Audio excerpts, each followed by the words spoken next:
Osimhen. İşaret verildi. Osimhen Osimhen. geliyor. Osimhen. Osimhen! Osimhen! Osimhen! Osimhen! Osimhen 1-0. 16. dəqiqə. Osimhen. Galatasaray 1, Liverpool 0. Osimhen! Osimhen! Osimhen! Qəşəng belə. Bu Liverpool atağa gəldi. Liverpool atağa gəldi. Galatasaray qəşəng çıxdı. Uğurcan çıxartdı.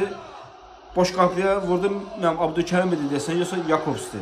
İkisindən biri boş qapıdan çıxartdı. Kontra atakda tutdular. Saboslayla səhvindən penaltı. Çünki Barış Alper'ə əli ilə belə zərbə vurmuşdu. Penaltı. Həmin penaltı. Yəni mən düz deyirəm həmişə, hər şeyə həmişə. Fərqi yoxdur. Galatasaray, Fenerbahçe, Beşiktaş. Bu penaltı. Yəni olmasa deyəcəkdim ki, deyil. Təmiz penaltıdır. Və penalı Osimhen 1-0. Victor Osimhen.